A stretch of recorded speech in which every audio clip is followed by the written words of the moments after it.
최근 부동산 분석 기사와 자산 격차 연구에서 현실 금수저를 언급하고 출발 자산이 인생 격차를 만든다는 이야기가 계속 나오고 있습니다.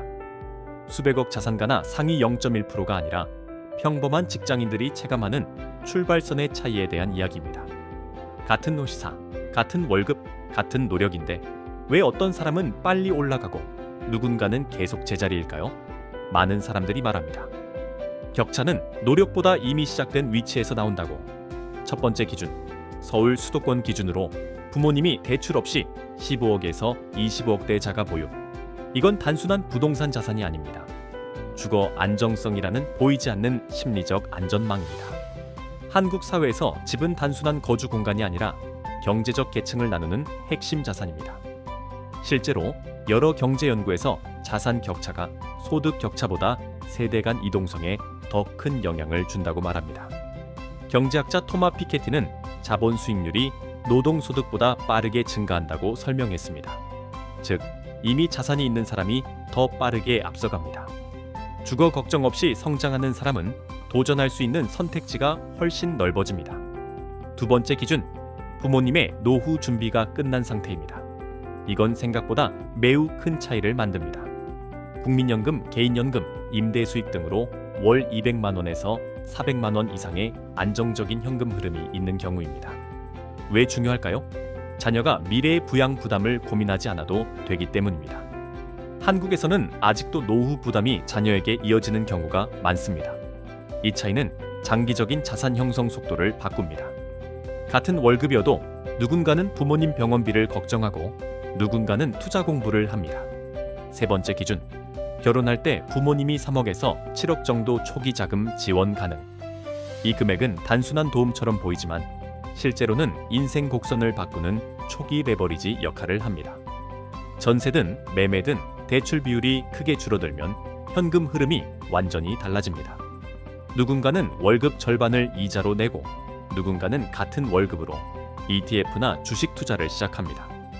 전설적인 투자자 워런 버핏은 말했습니다. 인생에서 가장 중요한 것은 복리의 힘이다. 하지만 복리는 시간과 여유가 있어야 시작됩니다. 즉, 금수저의 본질은 명품이나 외제차가 아니라 복리를 시작할 수 있는 시간일지도 모릅니다. 한국 뉴스에서도 자주 등장합니다. 2030 세대가 집값 상승으로 자산 격차 체감을 크게 느낀다는 이야기. 부동산 상승기에 이미 집이 있던 가정과 없던 가정의 자산 차이는 급격히 벌어졌습니다. 그래서 요즘 사람들이 말하는 금수저는 더 이상 화려한 삶이 아닙니다. 그저 불안이 없는 시작입니다. 누군가는 실패해도 돌아갈 집이 있고 누군가는 실패하면 바로 무너질 수 있습니다. 이 차이는 선택을 바꿉니다. 도전할 수 있는 용기와 리스크 감수 능력이 달라집니다. 경제학에서는 이를 리스크 버퍼라고 부릅니다.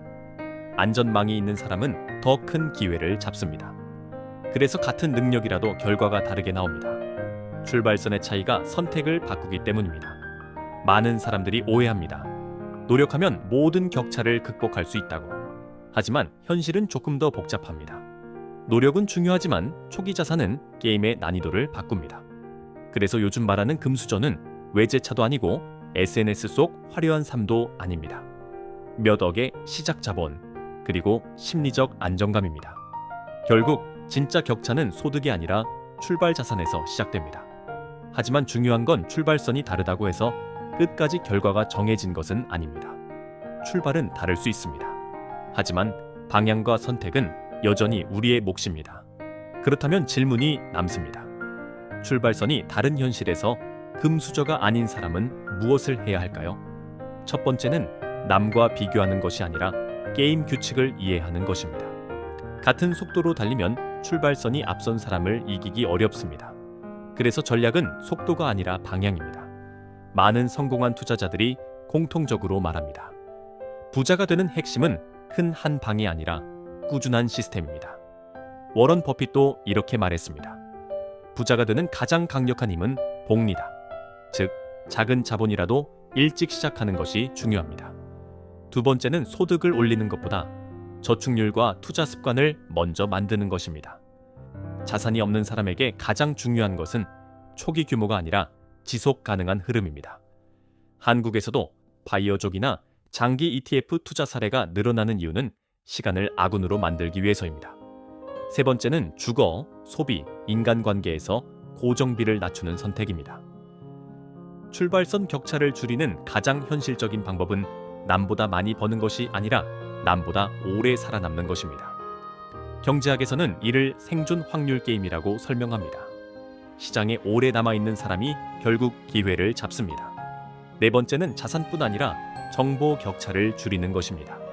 책, 강의, 투자 공부, 네트워크.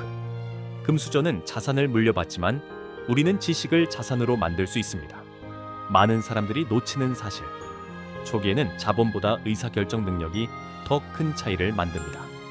마지막으로 기억해야 할 것. 출발선은 다르지만 복리는 누구에게나 동일하게 작동합니다. 금수저는 빠르게 시작합니다. 하지만 꾸준한 사람은 결국 멀리 갑니다. 출발선이 다르다고 좌절하지 않고 꾸준히 달려간 사람은 결국 결승선에 도달합니다. 시청해주셔서 감사합니다.